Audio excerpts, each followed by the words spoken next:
have time for one or two questions as well. Mine would be the first time I completed the conference for kids in elementary and middle school in New York and New Jersey.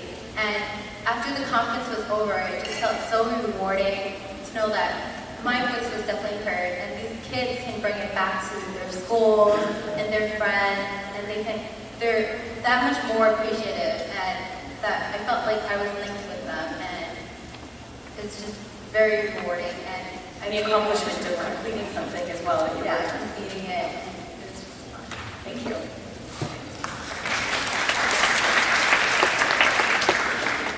Okay, I think my most memorable learning experience to deal with the environment was the Youth Summit in COVID, and I think from that, my advice would be to be able to relate what you're trying to teach your students to your students. So if they can't relate to it, they don't understand how it impacts them and what they can do to make that kind of like a part of them, then they're not engaged. And you need to engage your students. And the second thing I would say is technology too.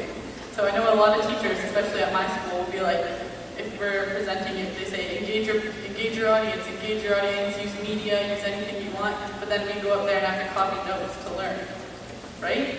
So it doesn't make sense. You want us to engage our audience, but you have to engage us to learn.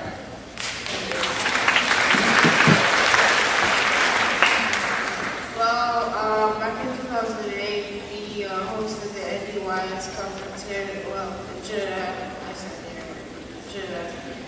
And, we still work really hard to put it together. When everything just came together, it just felt so good because everyone's in a good mood, everyone's willing to learn, everyone's willing to come together. So I think that would be my best experience ever. Do you have any advice for teachers? I would say never give up, always be open-minded, just do what you want to do. Thank you. I think mine would be the conference that was held in Okinawa at the British Council held. I think it's important that we get people from different places to come to a place and exchange ideas together, because everybody's going to have different opinions and different perspectives. So I think it's really important that we listen to other people and share with other people. And my advice would be to just keep doing what you're doing. Thank you.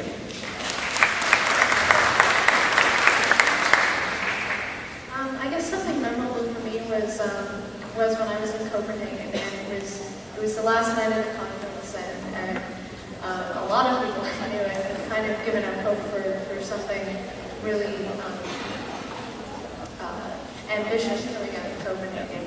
And I remember this one lone delegate came out, and he addressed this group of young activists and environmentalists, and he said, nothing is going on in there, but it's all happening out here. You guys have to keep fighting, because you guys are the future. You guys are the leaders. You're leading now. You have to keep going. So I guess that's a memorable experience for me, and something I hold dear to when I'm depressed and things don't seem to be going right, and it seems that things are getting stopped in their tracks. So that's something I remember.